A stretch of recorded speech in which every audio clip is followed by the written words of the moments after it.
follow, hindi lang upload mo sa YouTube. Yung mga video tayo dun eh.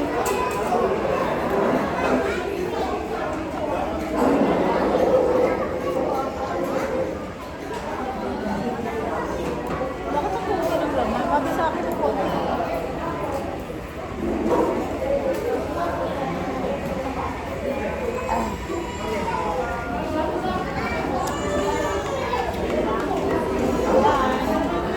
Lamig.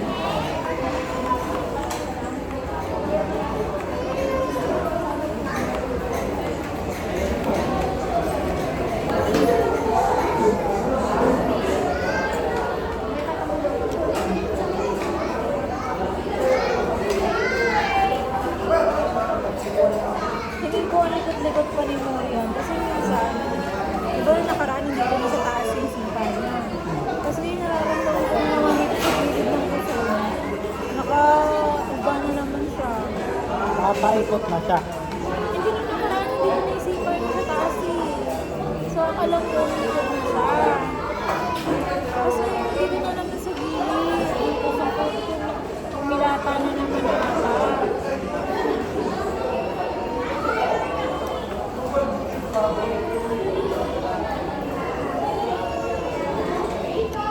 Kailangan niya umikot kundi may schedule siya siya.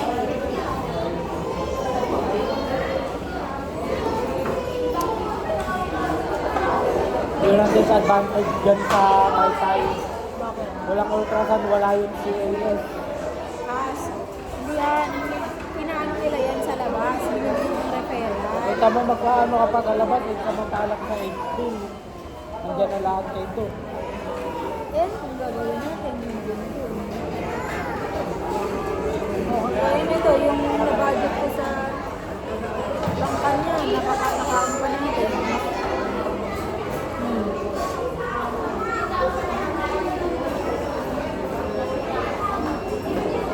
Paano to? Nakain pa natin. Sobra pa. Pamasahe pa. Ang mangyayari, kagaya ng mga kasabayan ko dati sa kay Doc, meron ako mga kasabayan na may inares sila. Tapos nagpa-ultrasound din sila kay Doc. Kasi walang ultrasound sa inares. Nasabi na, narinig ko pa masabi ko sa mami. Babalik pa ako sa inares after nito. Nagaan lang sila, referral.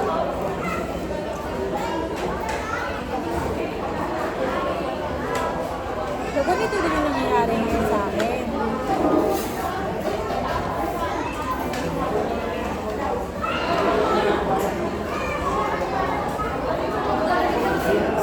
Gets ba? Yung napangit dyan sa Taytay, wala yung mga facility na needed pag mga laboratory test. May labs. Oo nga. Ay yung ultrasound na needed natin. Saan ka pa maghahanap mo? Kaya ka nga nire-refer sa hospital, sa iba, ng mga ultrasound. Ganun na yung ginawa ng mga taga-Inares. Yung ultrasound na kay Dr. HB. Tapos babalik sila sa Inares para ikasa yung ultrasound.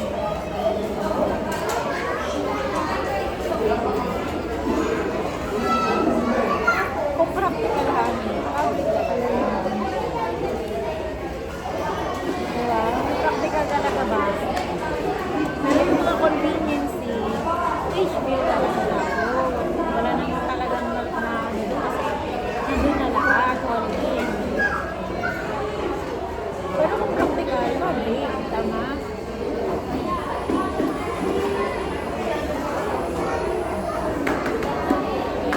Agree ka ba? Kung tayo nag-agree. Wala, hindi ko yan talaga best na dun ka. Pero, dyan na, saan na. Nakakita